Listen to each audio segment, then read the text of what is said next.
চলকে kitchen থেকে আবার সবাইকে স্বাগত। আজকে আমি চিংড়ি মাছ পোস্ত সর্ষে দুটো মিশিয়ে চিংড়ি মাছের কারি বানাচ্ছি। আর এখানে একটা আধা পেঁয়াজ নিয়েছি, দুটো কাঁচা লঙ্কা নিয়েছি। তাই এবার শুরু করি, গ্যাস ধরাই শুরু করি।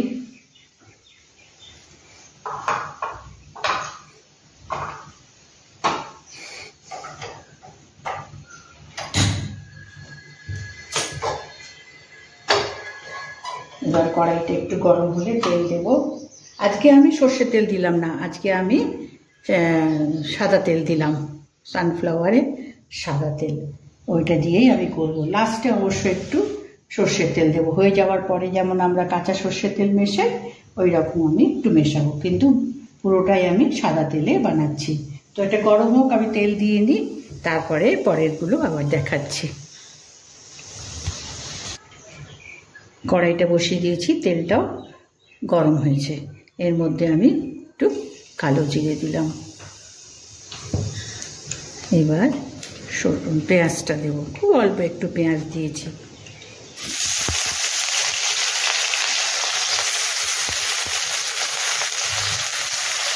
এটা মিডিয়াম সাইজের হাফ, পেঁয়াজের হাফটা দিয়েছি। এবার এটাকে একটু ভেজে নিই।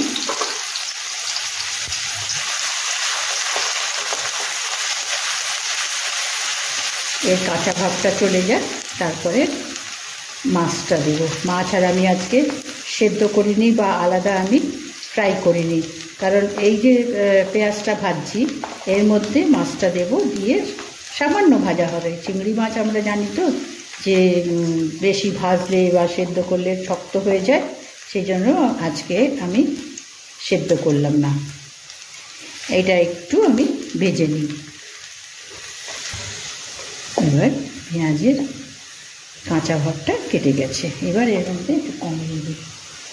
এবার এর মধ্যে চিংড়ি মাছটা দেবো।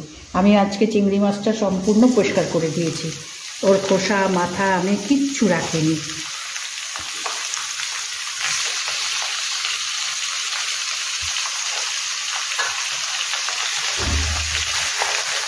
একটু ভেজে নেব, চিংড়ি মাছগুলোর কালারটা একটু চেঞ্জ হবে, তখন নুন দেবো। অন্য মশলাগুলোও দেবো, একটু চিংড়ি মাছটা কালারটা চেঞ্জ হবে।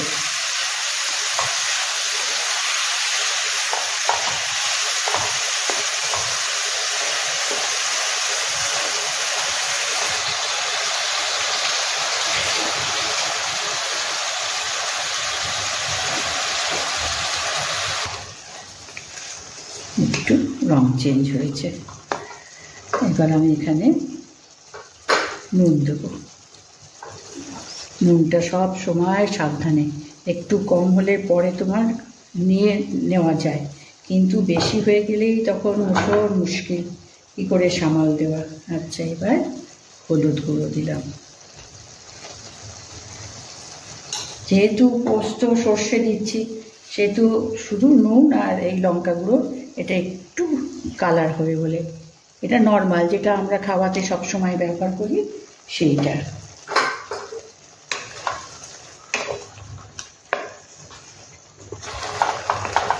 নুন হলুদ লঙ্কা গুঁড়ো দিয়ে দিয়েছি।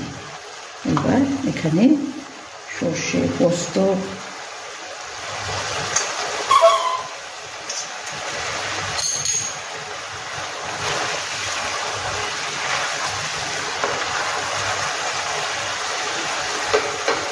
এবার এখানে দেব, এটা পোস্ত বেটে রেখেছি। আজ আর আমি এর মধ্যে তিল বা চাল মগজ কিচ্ছু দিইনি, এখানে একটু বেশি করে পোস্ত দিয়েছি।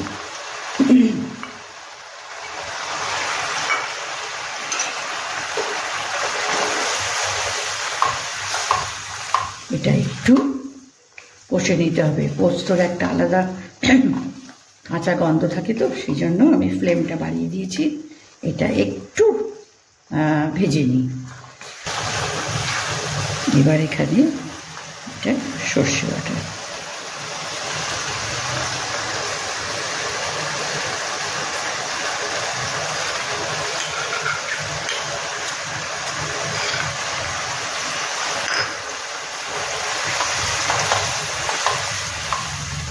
এটা কিন্তু বেশি গ্রেভি হবে না, যার জন্য জল একটু সাবধান, বাটি ধোয়া জল। এখানে দুটো কাঁচা লঙ্কা দিলাম,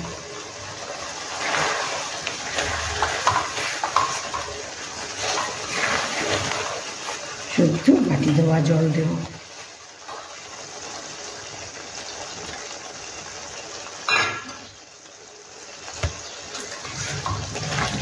এবার সর্ষের তেল দিয়েছি, আর এটা বাটি ধোয়া জলটা, এটা আমি বললাম না বেশি তোমার গিয়ে ঝোল হবে না, তোমার বাটি ধোয়া জলটা। এবার এখানে একটু মিষ্টি দেব, যেহেতু চিংড়ি মাছ সর্ষে পোস্ত দিয়ে, যার জন্য অল্প একটু মিষ্টি দেব, সামান্য। এটা অপশন, কিন্তু যদি পছন্দ না হয় তো দেওয়া নয়, কিন্তু আমি একটু দিলাম মিষ্টি।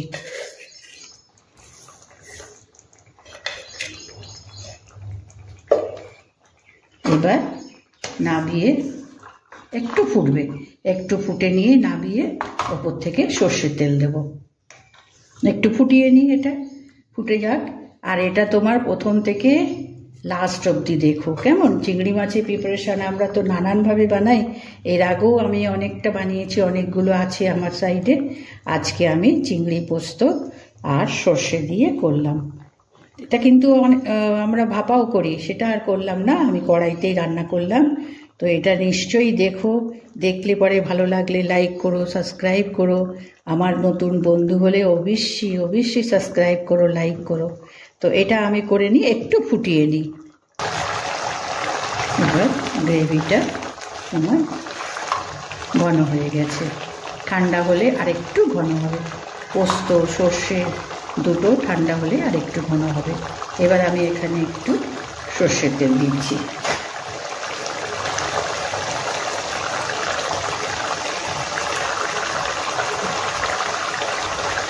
এবার ভালো করে মিশিয়ে দিয়ে এবার প্লেটিংয়ে করে দেব। এটা তোমার গরম ভাতের সঙ্গে তো ভীষণই মানে পছন্দের, বা রাত্রে রুটির সঙ্গেও খাওয়া যেতে পারে, লাঞ্চ বলো ডিনার বলো এগুলো। আর চিংড়ি মাছ তো আমাদের কাছে সবথেকে পছন্দের খাবার, চিংড়ি মাছ দিয়ে যা করি সেটাই কিন্তু উপাদেয় হয়। তো আমি এবার প্লেটিং করে নিয়ে তারপরে দেখাচ্ছি। এবার আমি প্লেটে তুলে দিয়েছি, এর ওপর থেকে চিংড়ি মাছ তো সেজন্য একটু ওপর থেকে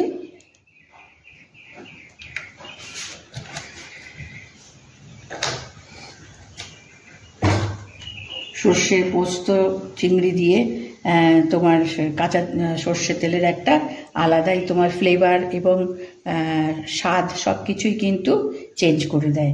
তো বেশি না, 1 চামচই আমি ওপরে একটু তেল দিলাম। আজকে আমি বানালাম চিংড়ির, কত রকম তো প্রিপারেশান আছে, আমিও বানিয়েছি আমার সাইডে। তো আজকে এইটা বানালাম, দেখো ভালো লাগলে নিশ্চয়ই লাইক করে দিও।